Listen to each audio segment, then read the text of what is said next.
Start. November 16వ తారీఖు ఇవాళ Atlanta మహానగరంలో తరుణ్ కాకాని గారి ఆధ్వర్యంలో శ్రీరామరాజ్య సినిమా, శ్రీరామరాజ్య పట్టాభిషేకం సినిమా అన్నీ ఏదనుకుంటే అది ఇవాళ జరిగింది.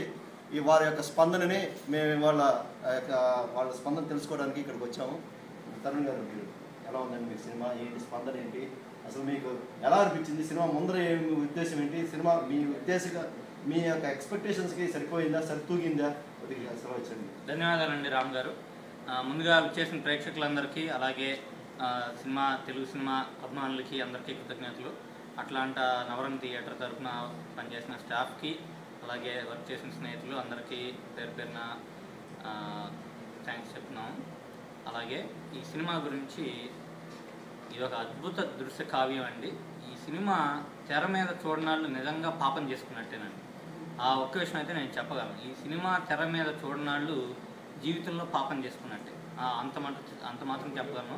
ఇటీవల కాలంలో ఇంతకంటే మంచి సినిమా పిల్లలకు కానీ యువకులకు కానీ ఎవరికైనా చూయలేవండి. తెలుగు వారికి సంబంధించిన విలువలు నానాటికి తరిగిపోతున్న కాలంలో ఇటువంటి సినిమా రావడం అనేది చాలా మంచి విషయం అండి. మన అదృష్టం. ఈ సినిమా కమర్షియల్ సక్సెస్ అటు పక్కన పెట్టి ఈ సినిమాలో నీతి కానీ ఇంకోటి కానీ తప్పకుండా నేటి తరం వాళ్ళు తీసుకోవాలని కోరుకుంటున్నామండి. ఒక ఎగ్జిబిటర్గా కాకుండా, ఒక సినిమా మూవీ లవర్గా కాకుండా, ఒక సామాన్య తెలుగు ప్రేక్షకుడిగా చెప్తున్నాను. ఈ సినిమా తప్పకుండా అందరూ చూడవలసిందేనండి. చూడండి. ధన్యవాదాలండి. మేము ముందర నుంచి చెప్పామండి, ఈ సినిమా రిలీజ్ అయ్యేది ముందర, రిలీజ్ అవుతున్నప్పుడు, రిలీజ్ అయిన తర్వాత ఒకటే మాట మీద ఉంటాం మేము. ఇది దృశ్య కావ్యం, అది ముమ్మాటికి నిజం.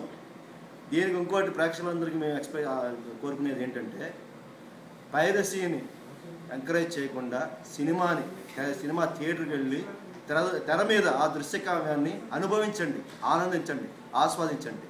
సెలవండి.